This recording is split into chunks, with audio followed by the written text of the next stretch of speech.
So now that that's done, let's go this way. And next we're going to learn how to tackle. Break these pots. Which breaking things actually does get you some nice stuff, you know, money and whatnot. So, oh, and by the way, you can't fall off the edge of this thing.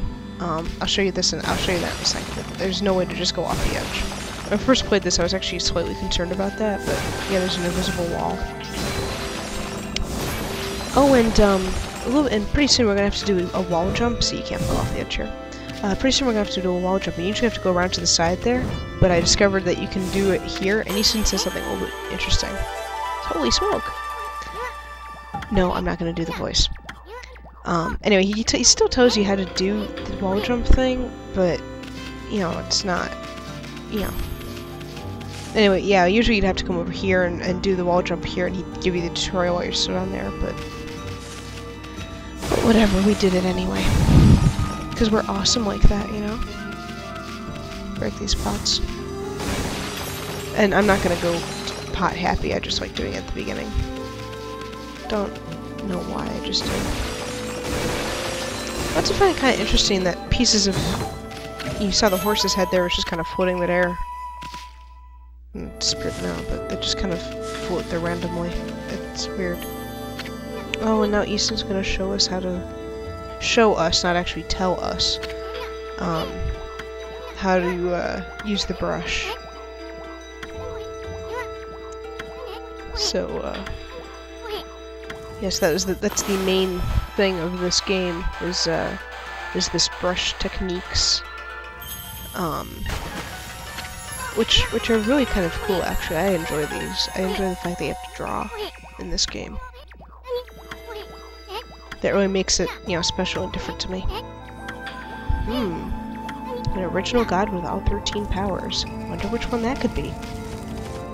This game has some kind of dumb moments, but they're not too... the dumb moments really only come into play at the very beginning, and then after that they go away. That's just how this game is. Actually, I think it's kind of how any game is. It's kind of obvious at the beginning, but then later on in life it gets a lot more, you know... a lot more, mysterious, I guess is the word I want to use. Actually, it's not the word I want to use, but I don't know any other word, so... Deal with it. That was mean, I'm sorry. Anyway. Pretty stars. Hey, yeah, I think they are forming a pattern. And there it is. Sorry, I can't help it. And now Issun's gonna draw us a star. Epic fail. Issun's not happy with himself. Poor buddy. And now we're gonna get a chance to draw the star. Oh, by the way, our brush is our tail. I know I probably don't give you enough time to actually look at the brush, but you can always pause it if you want to study it. And here's our first god. Ah, why if it isn't Mother Amaterasu. I apologize for not contacting you sooner during these long years. Having never forgotten you, I, Yomigami, God of Restoration, have eagerly awaited this day when we could again meet. While you were away, the 13 spirits of the brush that you once possessed, including myself, have been scattered across this land of men, and now lie in disarray. I became a constellation, and managed to survive until now. The time has come for you to seek out and reunite all the techniques. Your power is what is needed to restore the dried riverbed of the heavens, and renew the flow of stardust. I'm sorry for my horrible voice acting. I like this kind of thing too, so I'll just spin around it. I think that's kind of cool. It's very pretty to look at as well. And yes, that was Yomigami. And unfortunately, I will be doing voice acting for the gods as well. Not for minor characters, though. Only during those kind of major cutscenes. If you notice that some of these I'm actually able to kind of sort of skip over the dialogue, and others I can't. And the major, what I consider to be the major ones, are the ones you can't really skip over the dialogue. And that includes constellations and some certain, you know, extra special cutscenes. You know, like here you see how I kind of, the text goes faster, that's because I'm sort of skipping through it. But I can't do that with the other guys. And for them, I will be reading, just because it's, you know.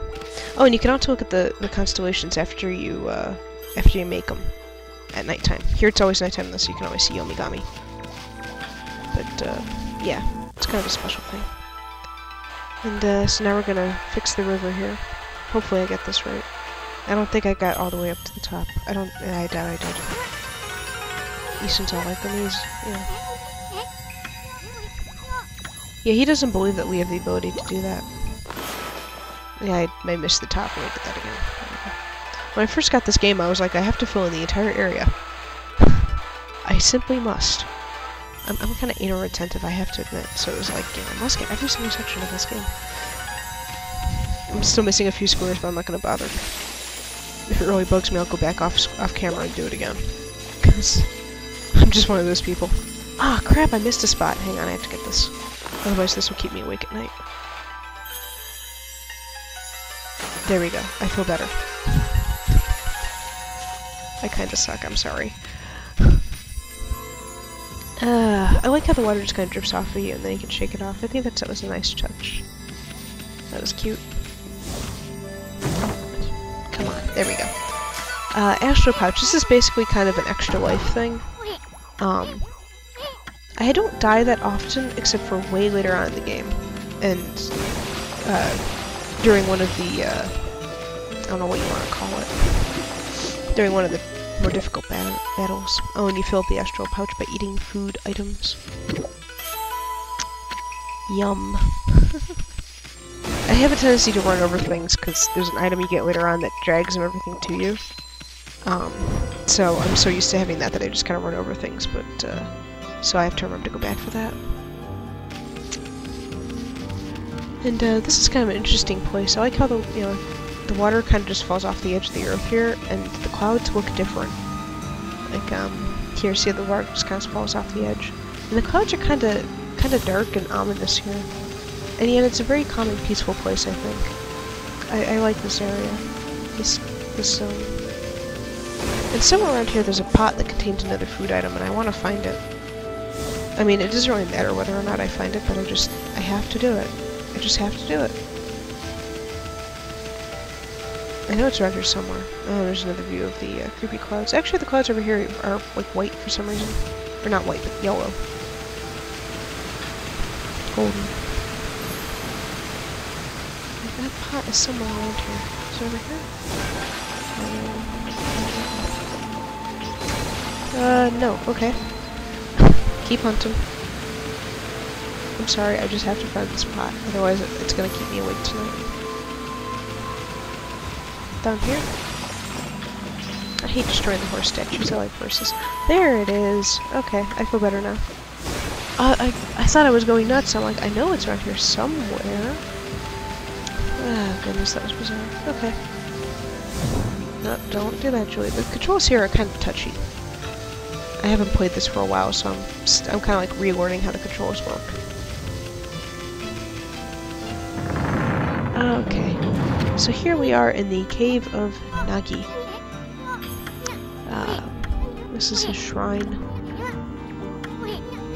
This place, I like this place as well. The camera in here goes a little nuts, so I'll show you how weird it is in a minute, but first off I want to get the pots that are over here. Actually, when I first played this game I didn't realize the pots were over here. Yeah, that's nice. Yes, Issun, we're going, Issun, chill. Yeah, here's where the camera goes a little wonky. It wants to look up when I want to look down. I want to go down there so badly. I think it would just be awesome to get down there, but there's no way to get down there. So, anyway, we're gonna recreate his sword. Ta-da! Oh god, this is another one of those special scenes. You know, I'm not gonna do Issun's voice. My voice is kind of hurting me right now. Later on in life I'll do it again, but not right now. This is my favorite constellation, or one of my favorites anyway.